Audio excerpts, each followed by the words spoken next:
Welcome readers, we would like to introduce the story that Time an American was reincarnated into another world. It's not always the Asians who get isekai'd. Very rarely does an American get chosen, though the lords of Isekai have reasons for that. It's time for John to remind them of those reasons. This story started as a gag. It is no longer a gag. Chapter 1. John Cooper was playing his favorite game. Surrounded by his posters, football gear, and two small stands holding two different rings, his eyes reflected rapidly shifting scenes of wanton violence. Rockets flew and miniguns sprayed, painting the world within his screen red with blood. His father liked to call things like this good old-fashioned American violence. Not that it meant anything to John. It was just a game he liked. A few months later, he might swap to another. Asterisk ding ding. Asterisk. An alarm went off at some point during the day, pulling his attention away from the visceral gameplay. Oh, it's time. He rose from his seat with visible excitement and nervousness, gathering some gear and packing the car. Before long he was on his way to his destination. It happened as he was out driving. John spotted a large semi-truck, a long boxy trailer hitched behind. As he rolled to a stop at a red light, he shifted into neutral. The light was taking too damn long, his thoughts drifting to other places. I've seen some of those European and Japanese trucks. Why are they so puny compared to ours? Although, considering Texas is damn near the size of Europe, I can see why. Bigger places beget bigger trucks. He hummed, satisfied with his sound logic, while watching the semi barrel toward the intersection. Something was wrong. It was going way too fast. Shit. Is that thing gonna stop? He panicked, fumbling to slam his gear shift into drive. The truck barreled through 5 cars, twisted metal and shattered glass doing little to halt its momentum. Oh shit. It's not gonna stop. He cursed as he watched the truck turn toward him. The roar of its engine overwhelmed him. He couldn't evade. And then, it happened. Metal contorted and twisted as the truck warped into a robot. The scent of motor oil and gasoline engulfing John's senses while it roared. It's Isekai time, motherfucker.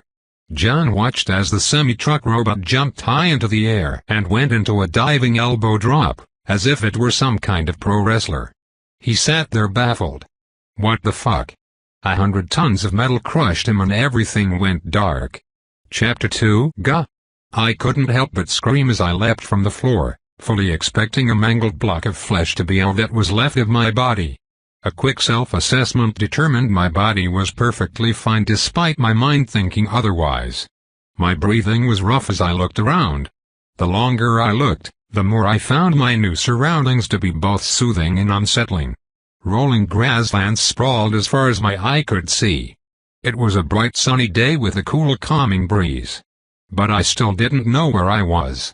Combined with the shocking experience with the robot truck, I wasn't exactly in the right frame of mind. I slowly reassessed my condition, finding nothing new. I was just as healthy as ever. In fact, I felt better, as if I had been rejuvenated. Just as I was finally feeling calm, a burning heat seared the back of my hand. Damn.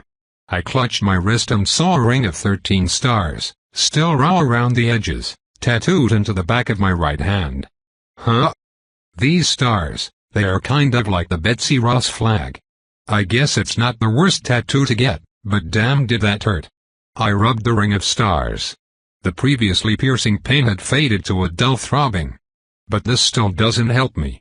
Where the hell am I? There was still nothing but grassland. I didn't know where I was or how the hell I got here. After a while though, I just started walking. I eventually started following a small river winding its way through golden plains. For almost 2 hours, there was nothing but the sound of water, wind, and my own thoughts to accompany me, but as I crested a hill, I finally saw signs of civilization. City. Town. Village? I jumped when I saw the structures in the distance. Before me was not a concrete jungle nor the nicely ordered homes of my hometown suburb, but a scattering of houses around a central few buildings. There was also farmland, and I could see people moving about. But it was a village, which worried me. Where on earth did villages still exist? I guess if it's Ohio or something where all of 3.5 people live, that would make sense. But how did I get to Ohio? I mumbled while walking toward the village. But the closer I got, the stranger things got. The houses were not made of brick masonry, but uneven stones pasted together with clay or some other binder. The citizens were dressed in bright but rough clothes, almost medieval in appearance. The well next to the center buildings actually had people drawing water from it. Amish? With a strange smile, I walked into the limits of the village. Many townspeople stared at the outsider in their midst, curious and apprehensiveness warring in their painfully transparent gazes. I was like some kind of exotic animal that they were all wary of. And at least they weren't speaking Spanish or something. I could understand them fine despite their unfamiliar accents. Hey, you. I reached out and tapped a man's shoulder who was passing by with averted eyes and hurried steps. He did a little hop and turned around, caution written all over his face. I rolled my eyes, thinking he was just a condescending ass. Can you tell me where this is? Like what state and city? I must go. He had a strained smile as he dodged my question and walked away. Dude, seriously? I thought the Amish were nice. Whatever. I sighed before working further in. And after catching enough attention, I was finally approached by a tall man with a full beard. He seemed like someone who carried authority, so I smiled in relief. Hello, sir. Greetings, traveler. What brings you to this humble village? I'm lost. I scratched my head. Can you tell me what state we're in? State? Yay, or city? I'm sorry, but the nearest city isn't for a few dozen miles. To the north you'll find the city of Helsberg. Helsberg? Where am I, in Europe? Never mind, do you have a phone that I can use? I lost mine. A phone. He looked at me with a dumb face, and suddenly I was a bit more skeptical about my situation. I narrowed my eyes. Hey, what year is it? I believe the calendar year is 622, dear traveler. 622. Ah, shit. I remembered the words of that insane robot truck. Did I seriously? Damn it. What the hell is this? Fucking. Hey, what the hell is this anyway? I suddenly brought up the back of my right hand and pushed it to the guy's face. He took a moment to notice the ring of stars on my hand, panicked by the sudden movement. Then, his eyes bulged. Oh, esteemed Muggas. Forgive my rudeness. He dropped to his knees, bowed over at the waist, and the surrounding villagers hastened to do the same. The hell? What are you doing? I'm terribly sorry for not realizing sooner, great Muggas. What the hell is a Muggas? I'm sorry. He raised his head, seeing my irked face. I'm asking what the hell a Muggas is. A Muggas is one who has been blessed by the Holy Ghost. That crest is the sign of your blessing, and it grants you special power. Oh, what special power? I don't know, great Muggas. You may be a knight, a warlock, or a summoner. I don't know enough to tell you more. Is that right? So I've been brought to a primitive magical fairyland. Fantastic. I sighed, taking stock of the situation again. I was seriously murdered by a robot semi-truck and dropped into this world. A place where I had no friends, no family, not so much as an acquaintance besides this man who was probably the village chief. I was all alone in a world that I hadn't the slightest clue about. The only thing that gave me any reassurance was this crest on my hand. If I figured out how to use it. The reality hit me, and for a long moment, I processed it all. After a stretched silence, I closed my eyes. Fuck it. It is what it is. Hey, village chief. Yes? The man rose to his feet cautiously. I spoke with a deadpan face. How do I get to the city? It was 3 days later that I realized I may have misspoken. When I had said city, I meant the nearest city. But apparently the village chief thought I meant the damn capital city at the center of whatever kingdom we were in. Well, at least travel was fast. Besides the crest, it was the village chief who introduced me to the first fantastical thing that confirmed this wasn't Earth. Our rides to the city were on giant lizards with saddles on their backs. These things could move almost as fast as a car, and they were more than capable of carrying cargo. With only some essentials, the village chief and I each jumped on Lizard and crawled off. Later rather than sooner, we arrived at the city. It was something else. I thought it was going to be a run-down stone forest with dull gray colors and primitive living conditions. But it seemed this magic shit was more prevalent than I thought. There was a single giant tower that stood in the center of the city, soaring hundreds of meters into the clouds. It was a magic tower no matter how I looked at it, a body of night blue stone pulsing with veins of energy and a capstone of radiant crystal.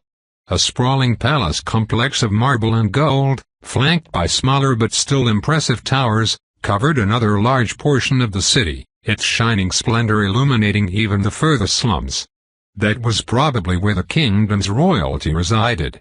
It was called the Kingdom of Dragon's Tongue, and according to the village chief, this was the best magic city, and only kingdom in the world. Of course, living in a village constrained his worldview, so I wasn't sure how valid that statement was. Still, everything was new to me, I didn't really care. If anything, I was enraptured by the mystical sights and atmosphere of the city. We stopped on the outskirts of the city where the wall was, touching down outside the gate where a river of people flowed through a massive gate. I let the chief talk for me, hanging back a little while he walked up to a pair of alert guards in a checkpoint building. "Good sirs, I come with a guest with no citizenship. He would like to apply. Temporary visas are 50 coin, and you must go to customs to apply for citizenship. Here." The chief paid the 50 coin, getting a thin card in return. He pressed it into my palm. "Keep it safe." We entered the city. I glanced at the man who led me. "I'll pay you back, once I get my hands on some money." "Oh, no worries at all, John." He waved, flustered. Honestly, the only reason I was letting him do anything for me was because I had nothing to my name and nowhere to go. I was in a desperate situation, so I could only leech off this man's kindness. But I wasn't going to let this go without reimbursement. His goodwill would be repaid, someday. "So you said I should enter the magisterium?" "Yes. There you will be able to find a path in life, one that hinges on your crest. It's the most prestigious institution in the kingdom that accepts just about every magus, at least for the first year." I had been briefed on this magisterium, essentially a magic college. It was a place that taught magic to all three types of magi. It taught the warlocks how to spellcast, the summoners how to summon, and the knights how to fight. But of course, it did all this for a reason. And that was to fight the existential threat of the world. They were the Scourge, a non-human race of humanoids and beasts that sought nothing but the destruction of humanity. Humanity had been at war with them for hundreds of years, but year after year, the battles only got worse, and the contenders only got stronger. The Kingdom of Dragon's Tongue, being the only kingdom throughout these lands, was the only one that fought the Scourge. It seemed that this kingdom was the last bastion of humanity, and any other kingdom was mere legend. So, with the ever-present threat on their doorstep, the magisterium was the world's leader in churning out powerful magi for the cause. And it would be my first step forward in this crazy world. You won't be able to join immediately though. There are about 5 months before the new year starts and entries are accepted. Huh? So what do I do for 5 months? Well, the chief looked around as we walked through the city. There were a lot of shops, and bills didn't pay themselves. I sighed. I guess I better find a job. Don't worry, there's always work to find in this place. I'll stay with you for a few days until you find one, and then I'll need to head back to my village. Thank you, Chief. Hey, kid. My head spun to the right at the sudden shout, my eyes landing on a man who seemed to run one of the shops. He was leaned on a door frame, a wooden toothpick hanging out of the corner of his mouth. You looking for work? Depends. I crossed my arms and flicked my head, prompting him to lay out the offer. I'm a delivery man, and I need more runners. Pay by commission and easy hours. I'll even give you a starting bonus, since you seem to be new here. Huh? What do you think, Chief? I glanced at the chief, who was rubbing his beard. Then, he shrugged. It's up to you, John. It's either that or working in a bakery or a store as a counter clerk. I guess I'll take this then. All right, guy, I accept. I walked over, and this shaking hand seemed to be the symbol it was on earth. I shook the stranger's hand. He smiled. The name's Plex. John. Come inside, John. I'll show you what we do here. All right. I nodded, but before leaving, I turned back to the chief. I don't think you need to wait for me, Chief. I may as well stick around for a day or so. It's been a long trip and the capital is fun to visit. John, if you need anything, find me at the Moonlight Inn. Right. Thanks, Chief. You've helped me more than you know. It was nothing, John. Now go on. You know where to find me. He waved me off, so I went with Plex into the shop. Thus began my first job in this new world. Chapter 3. Plex walked me into what seemed like a small warehouse. It seemed like a pretty normal warehouse. Racks, boxes, a little clearing with a bulletin board, and a table with some correspondence sprawled over it. It didn't paint a suspicious picture, but that didn't stop the odd feeling from traveling up my spine. My intuition was something I trusted. It wasn't the ultimate tool of prophecy, but it had kept me out of bad situations and away from psycho girls in the past, so I learned to run with it. Plex spoke while motioning around him. This job is rather simple. We receive delivery orders on that board right there. You can choose the jobs you take. Grab the package from the client, give it to the recipient.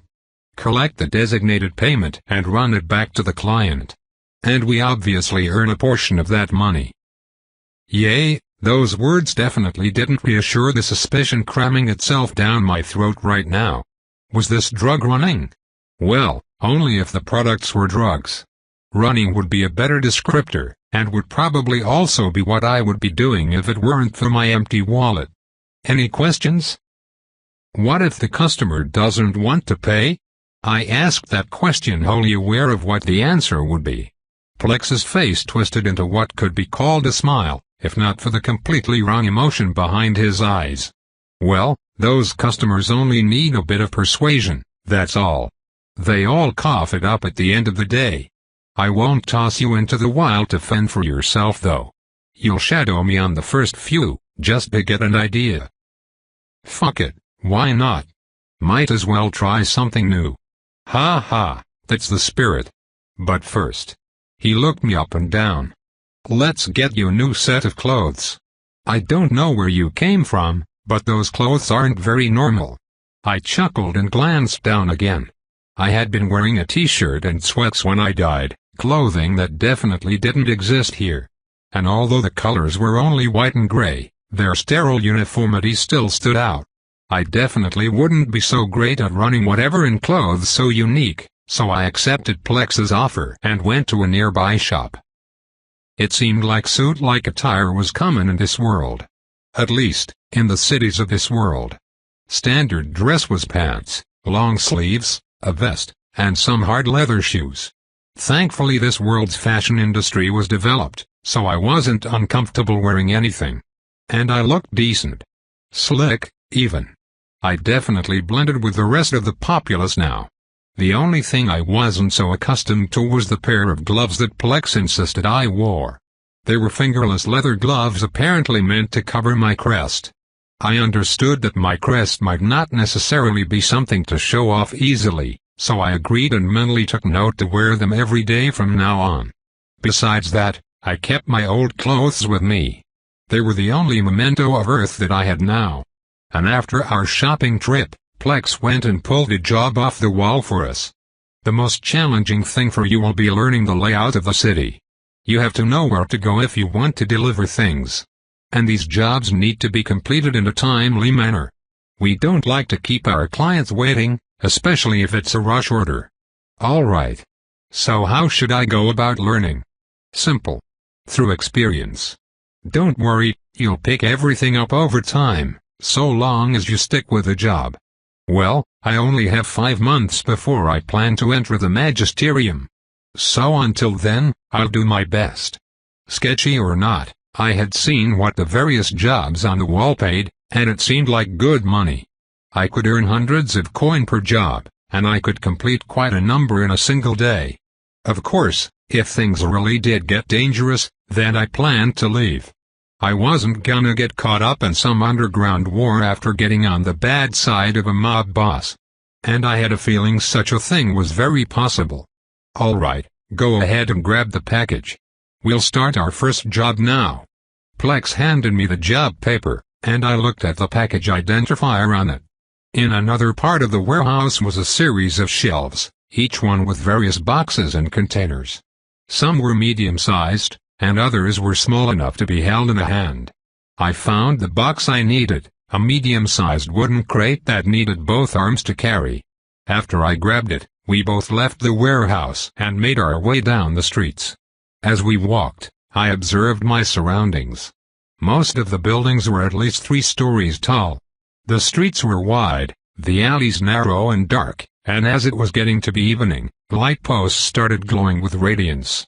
For a while the walk was dull. Just another boring street, some residential, others commercial with restaurants or bakeries. It was nothing I hadn't seen before. But then, Plex led me into a large plaza. And the whole place lit up. Fairy dust here. 2 ivory horns for 300 coin. Handcrafted silver blades made by the golden warlock. 10-hour smoked yak meat, get that fast. It was a plaza full of booths and shops with open walls, with over 1,000 people either hawking their wares or haggling down prices. Floating lights lit up the surroundings as if they were alive, and I could see all the exotic items that were being traded. From grand sets of armor to small animals for pets, it seemed like you could find anything you wanted here. Welcome to the Golden Trading Post. Hundreds of merchants fight to come here and sell their wares, and thousands of people drop many millions of coin here on the weekly. Only when the sun falls does this place come alive. But of course, the only people who come here are chumps who spend their money on overpriced garbage. Plex snickered, and then he brought me to a shop.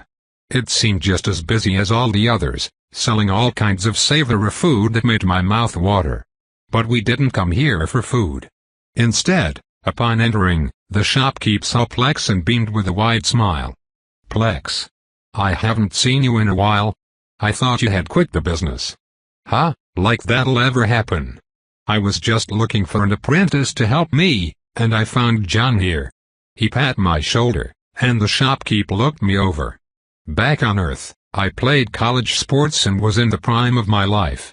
At 22 years old I was over 6 feet tall and proudly chiseled with large muscles. Even Plex was only barely taller than me. In fact, everyone in this world seemed to have a much taller average height, so I didn't stand out much in that arena. But I was still built like a wall, and the shopkeeper nodded with approval. He looks strong. And he's a Magus, huh? He looked me over, his words confusing me since I had my crest covered by my gloves. How did he know I was a Magus? Plex only nodded. That he is, but not a certified one. He'll be joining the Magisterium this upcoming year. I see. Well John, so long as you're not stupid and know when to respect the right people, you'll keep your head. Don't make yourself an enemy, and you'll remain immune. And who knows, maybe someone will take a liking to you and you'll get to make a connection. Magi always need friends, and not just in high places. He slapped my shoulder with a toothy grin before waving the two of us to the back of the shop. Head on in. And the next time you come through, just give my name. I'm Chef Black. Thank you, Chef. I gave the guy a smile and nod, and weaving through the store, we came upon a hidden door that led into a dark tunnel. If I still had any doubt in my mind, I didn't anymore. Walking through the dry dark tunnel made of paved stone, we came upon another door. Plex knocked once, and a hatch opened revealing a pair of eyes. Gavin. Oh, it's Plex. Who's the new guy? The pair of eyes widened before looking at me. A new recruit. I'm teaching him the ropes. HM. Fun. He hummed before closing the hatch and opening the door. Gavin, a heavy-set man who was taller than even Plex, welcomed us in. Have a safe trip. Always. Plex smiled as he led me in. I couldn't help a wry smile. Music, lights, hot women, and men with a ring on each finger. The festive yet moody atmosphere, along with the thick scent of heavy alcohol, told me all I needed to know about this place. Where there's light, there's darkness. Welcome to the black market, where there's no rules except the ones you make. Plex laughed and brought me along. As I walked, I saw three things. First, a fight that broke out between two men with broadswords. In only 3 seconds the fight was decided as one man had his right arm taken off. Second, a store full of caged beasts that were as massive as they were ferocious. Apparently they could be bought as slave beasts or pets. And third, a brothel with nude women at the doorway and heavy smoke that wafted out, creating a flowing fog at their feet. As the freest market in the city, there's nothing you can't find here.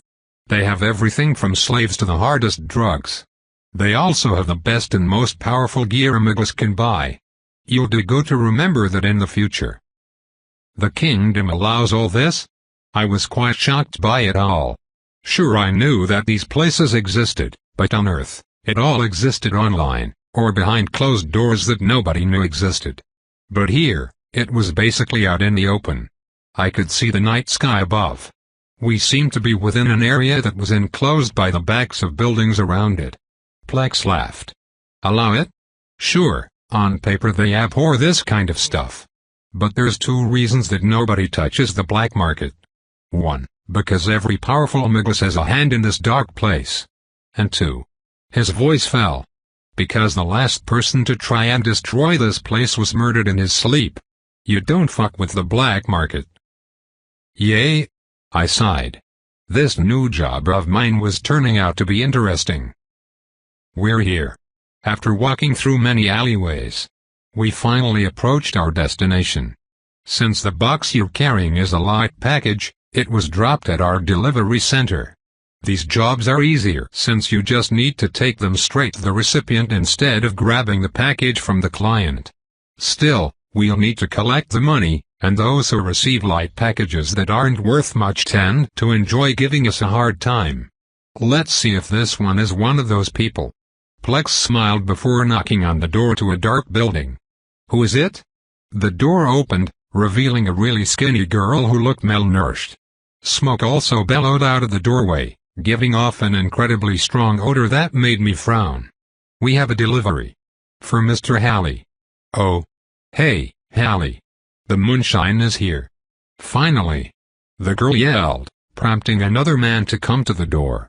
I spotted a long pipe in his mouth for smoking, and whatever plant he put into it glowed a silvery white when it was burned. It resembled the radiance of the moon, causing me to narrow my eyes at the box in my hands. I'm a drug runner now. Go ahead and put the box inside. The man waved, but I didn't move anywhere. Plex smiled. I'll need to see the money, if you don't mind. I'll get it, just put the box inside. Plex was silent, simply standing there with a small smile on his face. It caused the man's face to fall. He snarled and drew a knife, but Plex was right there with him, a short sword appearing in his hand. Let's not make this difficult, friend. Otherwise I'll take more than just your money. Tisk. Ass-licking piece of. The man's voice faded as he headed inside. When he came back, he threw a sack at Plex's face. When he caught it, I finally handed off the box. Pleasure doing business. Just get the fuck off my doorstep. *slam. I recoiled a bit at the door in my face. Plex chuckled as we walked away. Most of the lightweights are like that. But so long as you don't give them any room, they'll back off. And if they really want to fight, you just have to make sure you win. Then you can take a little bonus along with the payment. I have 2 questions. Ask away. Plex counted money as I asked. First, what are lightweights and light packages? What you just delivered was a large batch of moonshine, which is a common drug the guy was smoking. Light packages are packages that contain common or low-value goods, and lightweights are the people who deal in those goods. On the contrary, it's the heavyweights you want to be careful with. Dealing with those people is just as rewarding as it is risky. Valuable cargo, high payment, but those people are similarly dangerous. I'll take you on a heavyweight tomorrow. Okay. I got the concept, and at the same time was now looking forward to tomorrow. Now second. If that guy insisted on fighting, why would you only take a little bonus instead of everything he's good for? Ha ha, quite the ruthless question. And I get it, but there's a special reason we don't ruin these little runs. Plex nodded as he finished counting the money, stuffing the sack into his coat. It's wise to never take more than you're worth. Not only does it ruin our reputation, but it can invite trouble. It's a principle of mercy that I've always employed, and it's led to more business and fewer enemies. Besides, I don't care about whatever small stash of money that deadbeat was hiding. As delivery men, we're above that. This trade of ours is a special one, so act like it. He smacked my chest, causing me to smirk. After that, we delivered the money to a drug dealer who let us take our fee directly. He didn't even bother to check. It would have been easy to sneak away with a few extra coin, but as Plex said, we're above that. And what was a few extra bucks, when we could continue to receive this man's business? It seemed like common knowledge, but Plex told me that I'd be surprised by the amount of idiots who ruin everything for a bit of extra cash. Asterisk link asterisk. I jumped when Plex tossed a sack of coin at my chest. Your payment for the job. This is the entire fee. I looked inside. The fee was close to 200 coin, and all of it was in the sack. It's fine. Consider it a starting bonus. I was silent as I glanced at the man. He was being good to me. He got me clothes, a job that could pay well, and was giving me this bonus. But as I had discovered, anybody doing this kind of business wasn't someone to easily trust. You couldn't trust even the strangers walking past you. Maybe they were out to steal the sack of coin in your pocket. So after I sobered myself, washing out all the thoughts of how fantastical all these experiences were, I brought forward my skepticism. Plex noticed as I stopped working, turning around and looking at me with a raised brow. Something wrong? You take the coin. I tossed the sack back at him. I don't need to be in your debt. Put that toward the bill for my clothes. Oh. Ha ha ha. He started laughing, taking a few seconds to calm down. Getting skeptical, are we? I will admit, you shouldn't trust anybody in the black market. But unfortunately, you're already in my debt, and 200 coin isn't going to change that much. At least have enough to get a room and feed yourself. He threw the sack back at me. And hey. He continued before I could. You don't have to trust me, John. You're Megas, right? Figure out what power you have, and then you can keep yourself safe from any schemes I might be planning. Your own ability is what determines everything else. And besides, I couldn't care less about 200 coin. Now come on, I want to get one more job done before the day ends. Seeing him walk off, I sighed.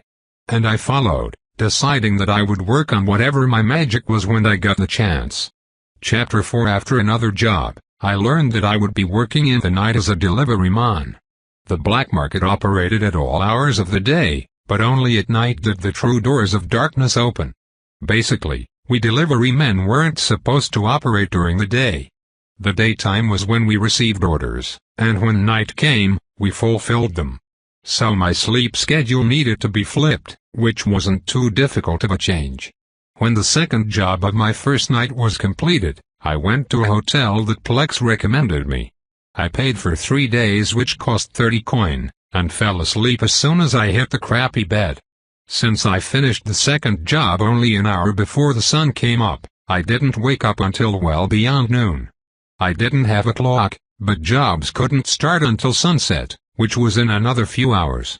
So in my room, I decided to take a quick look at my crest. After the tattoo was formed on my hand, I hadn't felt anything from it since. 13 stars sitting on my hand and looking pretty. No amount of feeling or meditation activated it. There wasn't some mystical energy that I could feel and control. There was nothing. Right now, it really was just a tattoo. That Magisterium probably knows how to activate it. But that's 5 months away. I'll just need to keep trying and see if anything happens. There's no way this is here for nothing. I refused to believe that I was unable to use my crest, so in that case, I just needed time to experiment. The hotel I stayed at had a restaurant, so after getting food to eat I headed back out to the warehouse. When I arrived, the sun was beginning to set. And inside the warehouse, I found not only Plex, but another man. Ah, John. You're early. Yay. This is Libitus. He's one of our few co-workers. Hello. Libitus waved, and I nodded to him. When I approached, Plex smacked my shoulder. Good news, I just got an order from a heavyweight, one of our premium clients. It'll be our first run of the day. After that, I'll come with you on a few more lightweights, see if you can't handle things on your own. I'm fine with delivering, but my biggest issue is still directions. I don't know where anything is. I voiced my most obvious concern.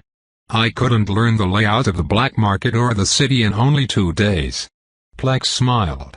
That's actually why I called Libitus here. He has a map detailing all the information you need to know. Here. The man walked over to a table. I looked over his shoulder as he unfurled a map. It turns out the black market was bigger than I thought. There were actually 2 of such markets that spanned several blocks. And those 2 markets had very specific entry and exit points. The food shop Plex took me through was one such entry point, and in that market, there were only 4 entrances. Libitus explained. There are 2 markets. The one you went to last night is the Founders Black Market. That market is separated into 4 districts, each owned by 4 heavyweight mafias. Yeah, we have a contract with 2 of those mafias that let us handle some of their sensitive cargo. Plex nudged me smugly before Libitus continued. All our deliveries are marked with the district, the block, the street, and the building number. Most buildings in the market are given a number. Oh, and a little advice. Don't mess around with the unmarked buildings unless you want to get your head taken off. The only reason you go near them is if you have a delivery to 1 millimeter. Those buildings are almost always owned by the mafias. And if they aren't, then they're owned by someone you really don't want to fuck with, because those guys can fuck with the mafias. Anyway. Libitus rolled his eyes at Plex. Just know what district you're in, keep an eye on the block numbers and streets, and you can find your way. Things are pretty orderly in the black market, contrary to popular belief. Yay, you don't let savages handle expensive things. Plex chuckled, and after he packed them up, he stuffed it in my arms. Keep it with you and use it when needed, but do me a favor and don't make yourself look like a tourist. It attracts unwanted attention. And speaking of, you'll need this. Plex reached into his coat and grabbed a sheath. It contained a large knife, one that was worn with usage. A simple knife, but good enough so long as you don't get on the bad side of amigas. Just know that nobody wants to get cut, so as long as you don't push a fight, it probably won't happen, and you can get your way. At the end of the day, all you need is payment. Now. Plex looked up toward the roof, seeing a small window that showed the darkening sky. We should get going. I like to please our clients with prompt service. He waved me along, leaving Libitus to grab a few packages and do his own work. We made our way to the golden trading post that was already beginning to surge with activity. And when we made it to the restaurant that Chef Black operated, he tossed me a large kebab that held several chunks of savory meat. Thanks, Chef. Ha ha, just watch your back in there. The large man smiled, and we passed through. Our destination was deep inside the black market, specifically one of the 4 corners that was home to the core of our heavyweight client. The Tavera family. They were identified by their saber crest. Most of the members carried an actual saber with special engravings, making them easy to pick out. At first their territory was crowded with people and business. It seemed nice, like an eternally festive atmosphere of civilized debauchery. But as we got deeper, all that faded rather quickly. Instead, we encountered luxurious buildings and more members who roamed the streets with tasks of their own. Many of the buildings had their interiors completely sealed, but Plex told me that they were home to some of the best products one could buy. Apparently they also manufactured special drugs, but nobody knew where. Along the way, we ended up being stopped a few times, but Plex's identity got us through every time. It seemed Deliverer men really were special. And soon, we arrived at the home of the Tavera family. A large manor with armored guards out front, including rows of tall torches that illuminated a red pathway to the front door. We walked up, and I stopped with Plex outside the front door. Soon enough, the door opened, and we were greeted by a surprisingly beautiful woman. She smiled at Plex, speaking with a soothing voice. "Plex, we appreciate your timely arrival." "Ha ha, of course, Parif. Who is your guest?" Parif looked at me curiously. I kept my cool as best I could and simply smiled. Plex talked for me. "This is my apprentice, John. I'm teaching him, so I hope his presence won't be much of a bother." "No, it's not. Come in." She opened the door and ushered us in. I looked around as my feet hit the stone floor. The entire place was lit up with bright yellow floating lights, casting a warm glow on the gold and red interior. Golden pillars had pictures of warriors and battles depicted on them, and the red floor looked like marble that had been dyed red. 2 staircases went from the center of the room and slipped upward, leading into other halls. Parif led us up one of the stairs and through a hall, coming upon a set of mahogany double doors. After knocking twice, she waited about 4 seconds before opening. What was revealed was a study, and a single man who sat behind a massive desk. He lifted his head from the book in front of him, smiling at Plex and giving me a curious glance. "Plex, and a guest?" "Yes, Patriarch Tavera. This is my apprentice." "Oh, thinking of retiring soon?" The man spoke with a sultry voice, and I observed him as Plex smiled as if embarrassed. The man had a very clean mustache that he occasionally twisted the end of. His hair was slicked back, and his suit was kept prim and proper. Patriarch Tavera turned his gaze from Plex to me. "What's your name, boy?" "John, sir." "Millimeters and Euramagus?" Like previously, he managed to guess my little secret without even seeing the crest on my hand. I nodded. "Yes, but I have yet to figure out how to use my power. I plan on enrolling in the Magisterium when they open." "Ah, I see. I wish you luck. Let me see your crest." "Okay." Slipping off my glove, the Patriarch saw the 13 stars on the back of my hand. He sighed. "A summoner, HM. In that case, a difficult road lies in front of you." "A summoner?" I couldn't help but question confusedly. The Patriarch nodded his head toward my hand. "Your crest. Those crests with pointed symbols on them, like stars, triangles, anything with edges, are the indicators of a summoner. You're no doubt a summoner. Unfortunately, summoners also have the most difficult time within the Magisterium. They are very often outclassed by the warlocks and knights." The man raised his right hand, revealing a crest of abstract lines, as if it had been slashed by a blade many times. "These line crests are the indicators of a knight, which I am. We specialize in bodily enhancement, like speed, strength, endurance, regeneration, and more. My Tavera family is a family of knights, and we often come into conflict with the other mafias because of that. And while we're on the topic of other families, I should brief you on your delivery order." The Patriarch suddenly opened a drawer of his desk, retrieving a small wooden box. He eyed Plex. "This box contains a message for our fire friends at the Clockwork Institution. The Warlock Mafia.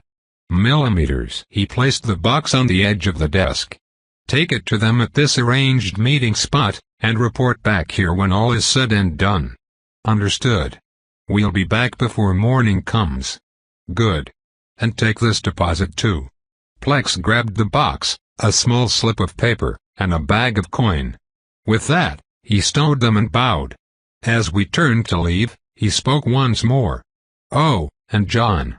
I turned, seeing the Patriarch's small smile. "Come back, and I'll put in a word with the Polaris family." "Thank you, Patriarch." Although both good and bad feelings rose up within me, I simply nodded and thanked him. After that, Plex and I left the manor of the Tavera family, taking to the streets. Plex sighed as we walked, causing me to voice my concerns. When he said come back, it means this may not be a smooth delivery. He scratched his head. The Clockwork Institution is at odds with the Tavera family. So whatever this message is, if they don't take it well, they may decide to kill us. Of course, we won't sit back and die so easily, and the Patriarch isn't one to screw me over. That's why there's a meeting spot in neutral territory. Still, I don't know if I can fight a bunch of wizards. I mumbled. Warlocks were all spellcasters. If this went south, I expected fireballs to come my way, and I don't know how prepared I was to face that. Plex smacked my back. Hey, don't worry so much. Remember, warlocks take a few seconds to prepare their spells. If these guys really are going to try anything, we have a window to run away. Just don't remain in an open area with them while at a distance. That just makes you a target. Right. I sighed as we continued to take turns down various streets. And finally, we arrived at an unmarked warehouse. It looked incredibly worn down, with foliage hanging across rusted metal walls and broken down infrastructure. We slipped through a destroyed door that was hanging on its hinges, entering what looked like the ruins of a small factory. There were some large machines that hadn't seen the light of day in years and storage shelves scattered throughout the place. Only in the center was there an open clearing. It was there that we met our wizard friends.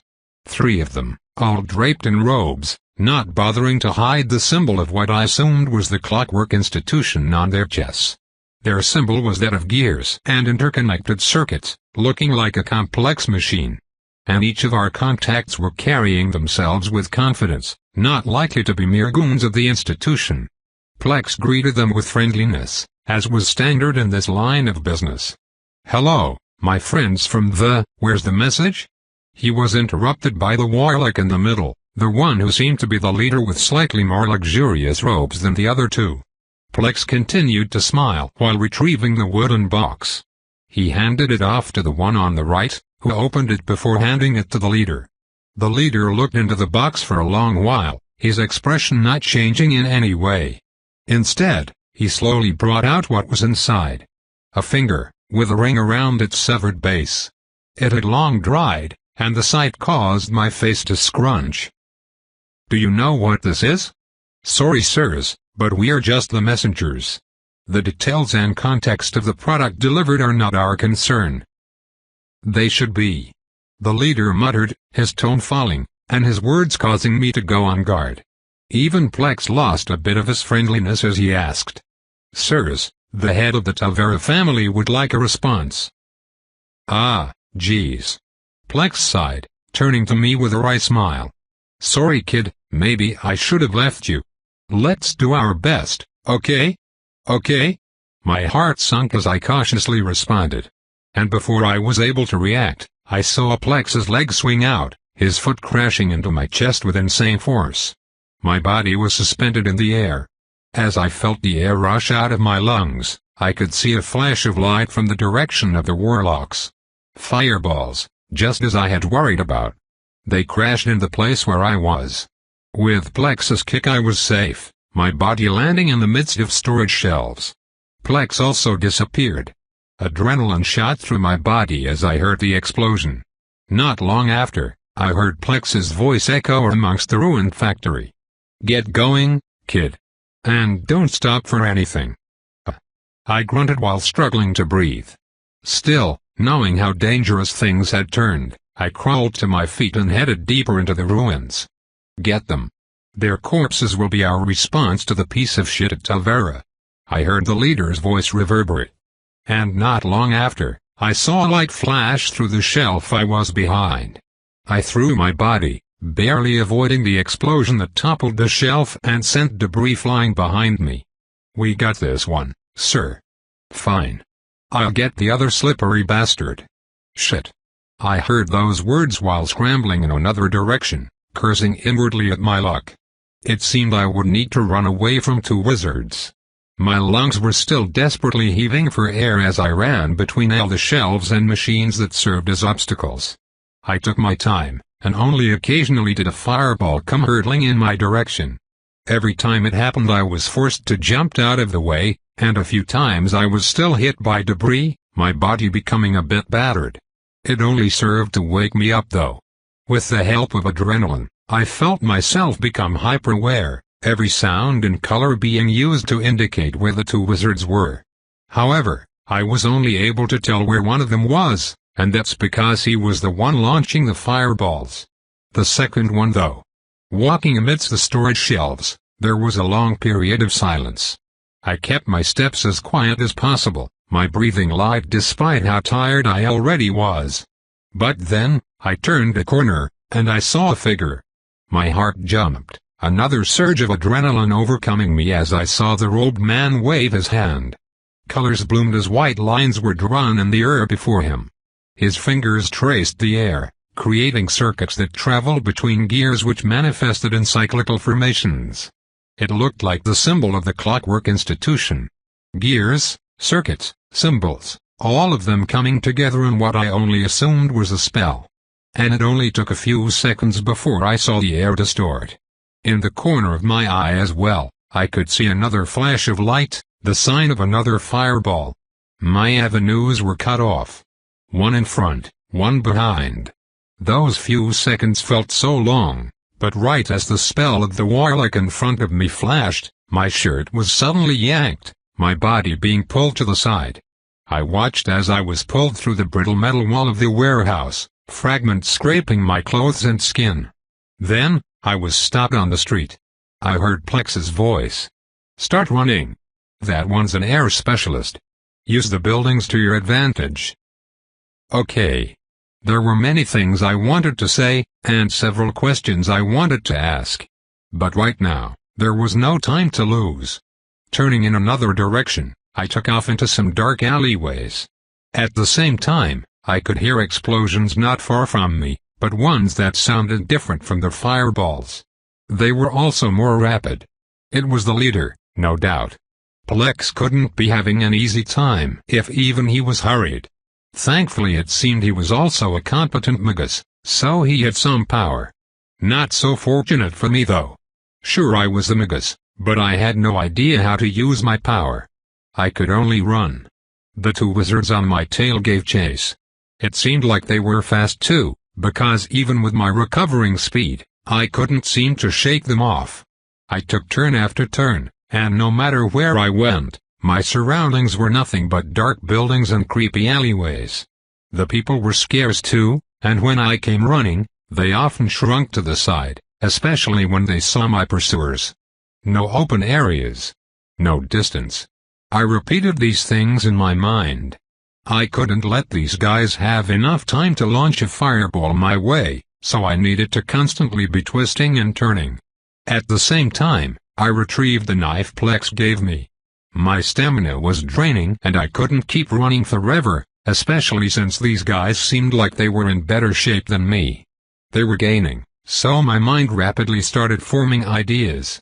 Chapter 5. It was the so-called air specialist who was trying to catch me up close. On the contrary, the fireball one kept his distance intentionally. I could only assume that the air specialist had the ability to fight up close. Still, I was running out of energy, so I needed to do something. And I got an idea. I turned a corner, just as I always did. But then I stopped. I turned and looked back to where I knew the air specialist would come. In fact, I even charged back around, my knife in hand and my desperation ready to kill someone. As if before it was only playing around, my adrenaline surged more than it ever has. It was like a drug, making my senses unbearably acute, and forcing my muscles to use every ounce of power they had. But it seemed like the air specialist was cautious. Instead of turning the corner hastily, he came at an angle, arriving with distance between us. Still, I charged. Turning and running away because things didn't go exactly as predicted would only give him the opening he wanted. And my desperation wasn't going to go unsatisfied. My large strides carried my arm to where it needed to go. I threw myself at that robed man with wild abandon. Everything seemed to be in slow motion. And he raised his palm in retaliation. He pushed it toward my chest, but disregarding whatever he was going to do, I pushed forward. and my knife met its target. I stabbed forward, but instead of the knife slicing through the robe, it was actually stopped. However, my surging force behind it couldn't be so easily negated. Although the blade didn't slice through, I could distinctly feel the knife push its fabric-enveloped edge into the man's body. I could feel flesh split, and I could hear the man yell in pain. Fabric might block a slash, but its flexibility still allowed deformation. I was basically stabbing him with a dulled blade, and it had its effects. However, his palm that was slammed against my torso didn't seem to be for nothing. Right after I stabbed, I could feel an odd force surge from his hand with a momentary flash. I could feel the gust of air brush against my body, making my clothes flutter. But that was light. Instead, the force was invisible as it surged through my body. An invisible energy. It felt both weirdly invasive and incredibly painful as it disrupted my insides. It was like a punch to the liver. It made me weak, my stomach contracting and forcing me to vomit. My legs buckled for but a moment as I was thrown to the floor. But as I pulled away, I could see a vague phantom appear beside the air specialist. And then, a knife appeared in his neck. Blood sprayed into the air as his body collapsed, his hands clutching his neck. That phantom moved toward me, grabbing my arm and forcing me up despite every cell in my body protesting. "Don't stop. Not unless you want to burn alive." Plex's voice shook my head before he shoved me into another alleyway. After that, I could hear more explosions along with the enraged shouts of the leader. Riding the high of my adrenaline, I ignored the pain and ran even without breathing. But now, I really was at my limit. I didn't even have 10 seconds to recover, and minutes of that had pushed my body to its short-term limits. So I found the nearest doorway and threw my body against it. Thankfully, luck was on my side as it was thrown open. I stumbled into a dark room decorated with sparse furniture covered in dust. Abandoned, probably, or just really in need of a cleaning. Either way, nobody seemed to be home, so I ran into the back, entering another door to enter a similarly dark and smaller room. It seemed to be a bedroom, fit with a closet and everything. It was the closet I disappeared into. After that, I could hear hurried footsteps scamper across the wooden floor of the living room. It was the fireball warlock, and his breath was hurried as he slowly walked through. He was quiet, as was I. I tried as best I could, but I needed to breathe, so my breath wasn't exactly quiet. But I was still inside the closet, all the sounds I was making muffled. And I knew that guy wasn't one to get close. He had kept his distance the entire time. He probably didn't have a nasty trick like the air specialist. So I was given some time. Time to revel in the agony of my bodily pain. My stomach hurt the most, like all my guts were bruised. And they probably were. That invisible energy wave was a nasty attack. I could taste the iron of blood on my tongue. However, I had noticed something else inside me. More specifically, I noticed a change inside my mind. It was like I had gained a new awareness of something. Something supernatural. Within the dark space inside my head, I could see one bright star and 12 faded stars. A single star of the 13 stars was now present, and as if it were the gateway, I could make out other objects within. The patriarch of the Tavera family said I was a summoner. Well, the powers of a summoner were obvious. They summoned things to do battle for them. And my summons. *tap**.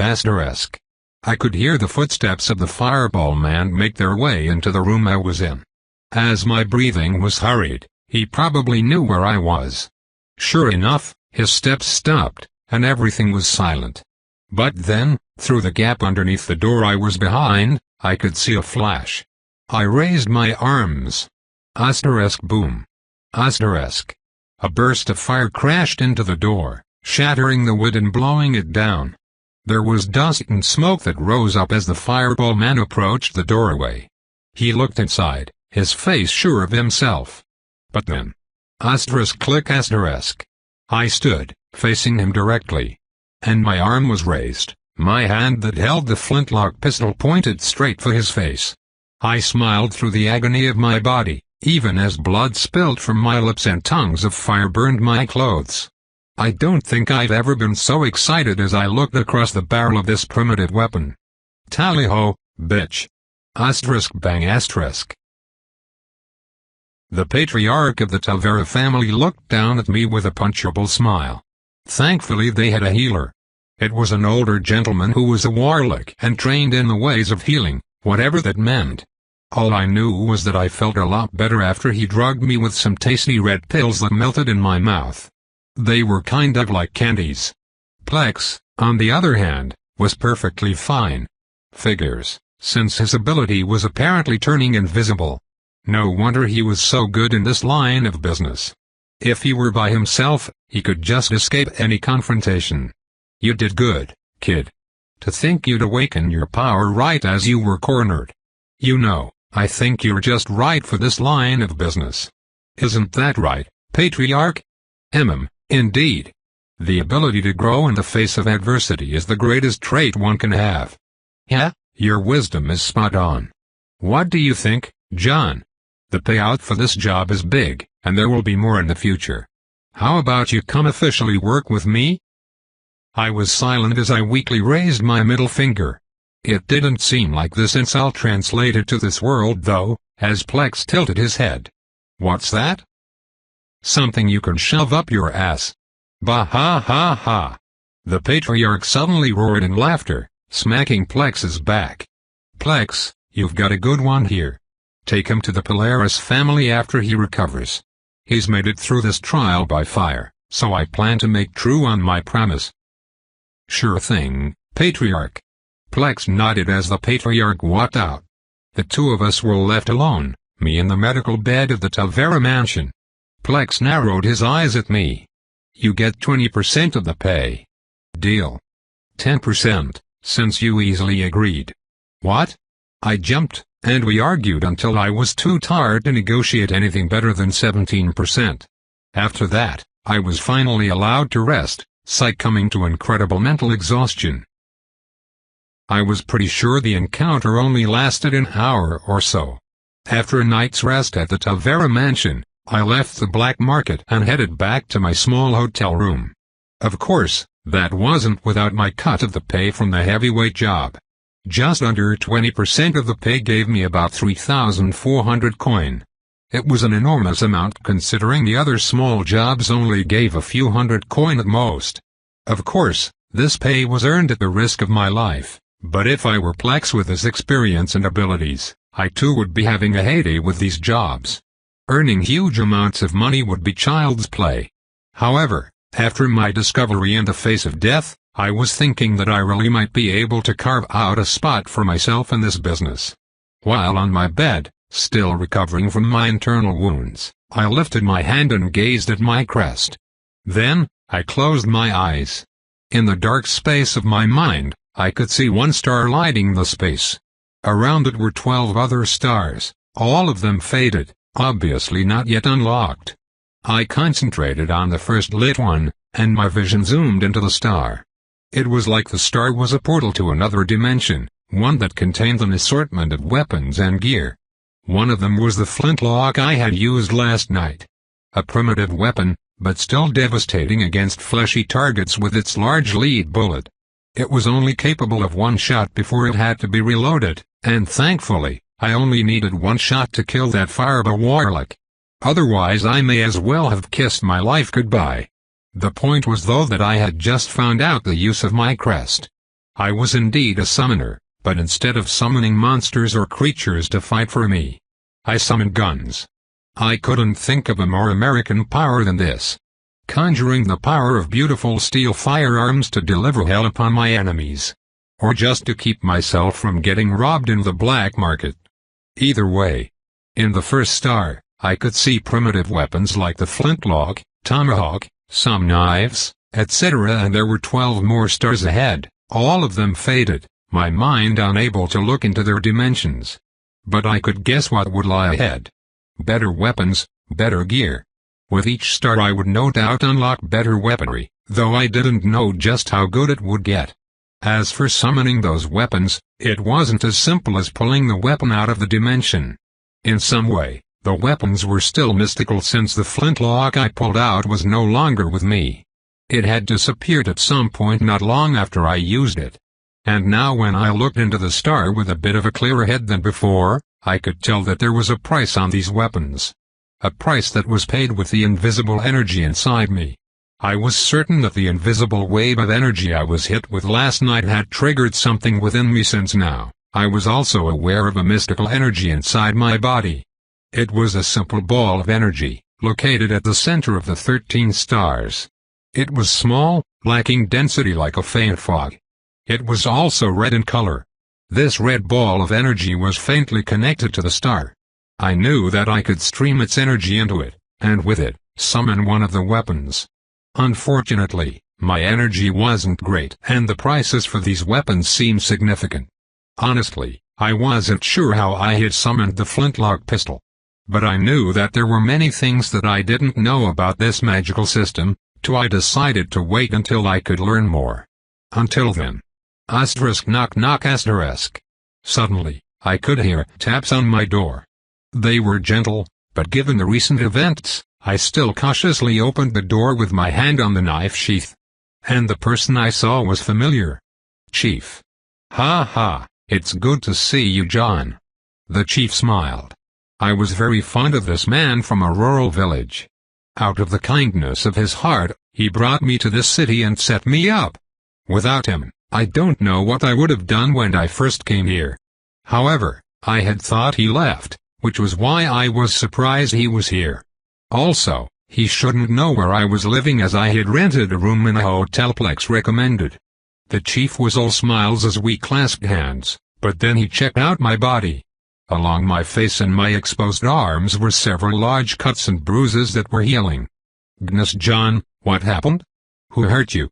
Nobody important, Chief. The situation was handled rather well if I do say so myself. If you say so. The chief looked worried, but with my confidence, he didn't press the matter. I tilted my head at him. Didn't you leave? It's been a few days. You should be heading back to the village. I was going to, but I wanted to check on you before I left, make sure you were settling nicely. And since I didn't find you at my hotel, I searched around and found your name here. Sorry if I was intrusive. No, it's fine. I'm actually glad I got to see you one more time. Here, come in and let me give you something. I waved him in and walked over to a nearby table, pulling out my large sack of coin. As I sifted through, I asked a question. Hey Chief, how much coin does the normal man make in a month? A month? Well, the men at the town make around 1,000 a month with farming, but for those in the city, maybe 5,000? I couldn't be sure. Oh. I was surprised. To think I got around a month's pay from a single night of work, and that was just a fraction of the entire payout. Being a delivery man paid shockingly well. Not long after, I pulled out a small stack of coin. Here, some money as a thank you for taking care of me. I pushed 1,000 coin toward the chief, and he seemed flustered by the money. 1,000 coin. John, where did you get so much in a few short days? It was an advance for my new job. Take it, for your help. I won't take no for an answer. I slid the coin to him with seriousness that didn't let him deny. It only ended when he reluctantly took the money, giving me a heavy sigh. John, you're a good kid. Just know you can come by my village at any time. Ymir Village. You'll always have a home there. Thanks, Chief. Just make sure you get back safely. Chapter 6. I had many questions about my new power of summoning. I wanted to know what that energy was, how I could increase it, how to unlock more stars, and how to properly summon weapons. Thankfully, it seemed like the time to learn these things wasn't far off. Although the patriarch of the Tavera family had promised me, I had no idea who the Polaris family was or what they could give me. It was only when I arrived at the warehouse that Plex explained. Oh yay! They are a summoner mafia, but not headquartered in the Founders Market. They are located in the second black market called the Black Spider Market. In that place, there are only two mafias that dominate, and one of them is the Polaris family. Plex rubbed his chin while looking across the job board, plucking a few papers. The Polaris family, while primarily filled with summoners, also has divisions of warlocks and knights. They are a powerful family, even greater than the Tavera family in regards to the sheer power of their members. The Tavera family has more influence, though, and handles more money. This difference between them has led to them being allies. What's the difference between the Founders Market and the Black Spider Market? I guess it's the difference between the elites and the commoners. Plex walked over, laying out a few jobs on the table. The Black Spider Market, while handling less monetary volume, also handles the most valuable items. Information, high-class mercenaries, and some of the most exotic items you've ever seen. They are the top dogs of the black market within this kingdom, and you, my friend, have scored an opportunity to meet with them.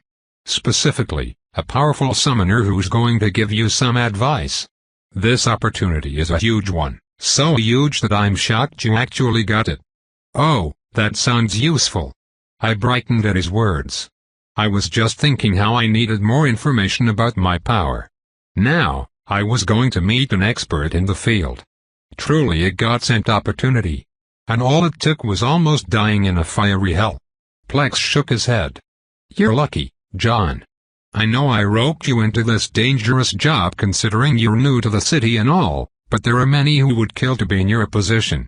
Of course, there have been many who've died in your position as well. I think the Patriarch knew that, so he's giving you a bit of support. What you gain in your meeting today will likely determine how you fare over the next several months. Because, well, you're kind of locked into this now. It's do or die. Wait, the meeting's today? His ominous words blew right over my head as I selectively asked that question. He nodded. It is. But first. He picked out 2 of the jobs he had in front of him, shoving them in my face. Go make a couple deliveries. Once you get back, we'll leave. Consider yourself initiated, kid. Now you get to deal with a bunch of addicts and unsavory underground dealers. Eh? I sighed while taking the papers. From the first day, I had pretty much accepted what I'd gotten into. Of course, if Plex wasn't the way he was, then I would have left quickly. But Plex seemed a good man, someone who had saved my life a few times already. So long as I wasn't a dumbass, it seemed he would lead me to succeed. I didn't mind working in this shady business, especially considering it paid so well. Plus, it had already taught me a lot about this world, and it would continue to teach me more as I got better. I was jumping into the deep end of what this new life had to offer. But hey, I'd rather do this than be a baker at a bread shop or sitting at the front desk of some random store. With those convictions, I made my way out of the warehouse, embarking on my first solo jobs. My 2 deliveries were rather easy. The hardest part was navigation.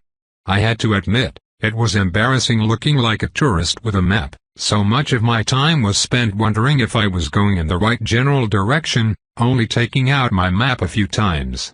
But finally getting to the locations, I was able to pick up the items to be delivered from the dealers. After that, I took them to the recipients. Thankfully the first one didn't show me any hostility.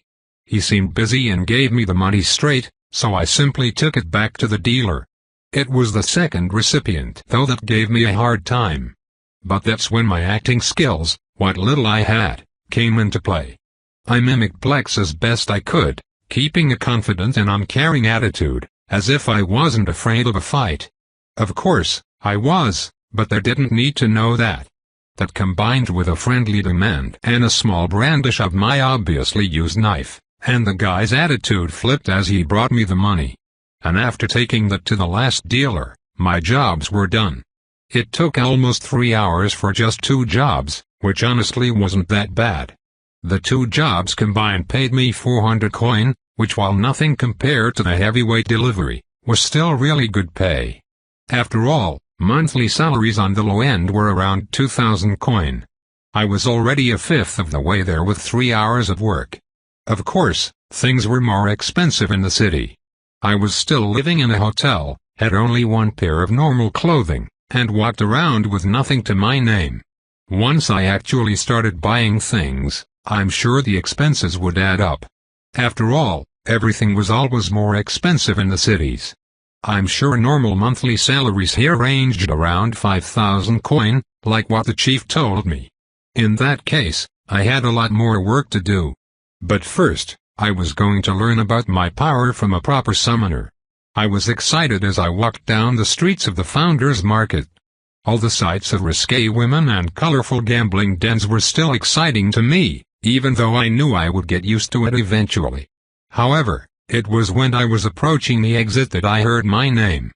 John. H.M. My head turned, finding Libitus and another man waving toward me. They were behind a bar with a few drinks in front of them. I walked over. Hey Libitus. John. I heard you took a hard hit during the heavyweight run yesterday. It also looks like you healed nicely. Yay, thankfully. Whatever the doctor at the mansion gave me was good stuff.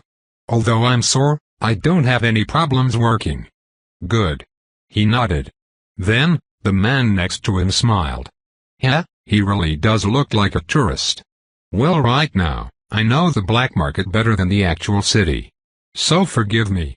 What's your name? With a smile, I put my hand up toward the stranger. He looked at me silently for a second before grabbing an unopened glass and slapping it into my hand. Tovex. I heard you're Plex's new protege. Not necessarily by choice, but yes. Yeah, since when does anyone here have a choice? He chuckled before taking a swig. Libitus chimed in. You may not have asked for any of this, but it's not a bad line of business. The danger is the worst part. Everything else is easy. I'd actually say you're lucky. You being completely new to the city, a foreigner through and through, is what landed you this job. Why would that get me this job? Because you can never be too sure about someone.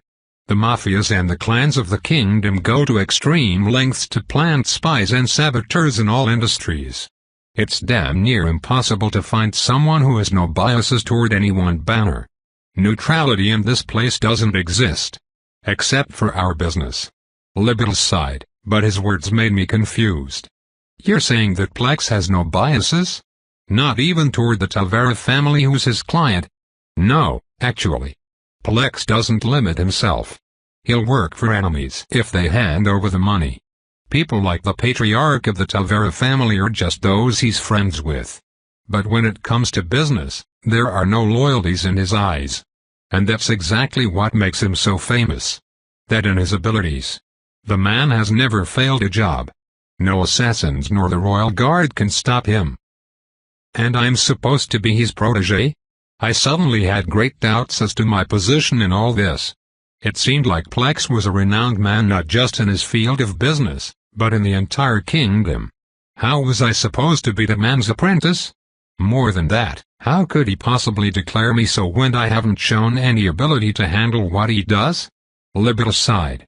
Well, don't be shocked, but you're not actually the first. Plex has brought in and tutored around a dozen different kids just like you. Most of them died when he dragged them into the lion's den like he did with you. Luckily you survived. And what about the others who also survived like me? Well. He scratched his cheek. One died during a direct conflict with the Clockwork Institution, and the other got greedy for a delivery and was hunted. That second one ended up becoming a delivery that Plex took, his head being dropped off in a box at the warehouse. And the intended recipient was the kid's mother. So basically, all of them have died. Ouch. I rubbed my temples with a long breath. Tovex suddenly slapped my shoulder. Hey, all you have to do is not do what they did. Don't die, and don't get greedy. Those are basically the only tenets of us delivery men. Those who follow those rules get the money, the fun, and the connections. Those who don't end up with their heads in boxes. So just be smart about things, yay? I'll do my best. I smirked while twisting off the cap of my bottle, taking a swig. And it was surprisingly good alcohol. I nodded at it before waving to the two. Alright, I've got a place to be. The Polaris family, right? Hey, take all you can get from there. If you get lucky, you'll be doing business with them too. Remember, connections are everything. I thought that was common knowledge. I asked with a smile while walking away, leaving the black market. After passing through and grabbing a kebab from Chef Black's restaurant, I made my way back to the warehouse. There, Plex was sprawled out on a chair, snoring while asleep. Seriously? It's not even midnight yet. I walked over, kicking his leg. Hey. Huh? We've got places to be. And I was only gone for a few hours. Eh? He yawned and spent a few seconds waking up. Then he sniffed, and his eyes turned toward my bottle. I narrowed my eyes, suddenly knocking it all back and downing what was left. Damn you. Hey, this is good stuff. Speaking of, I ran into Libitus and Tovex, and they told me about all your prior apprentices. Oh.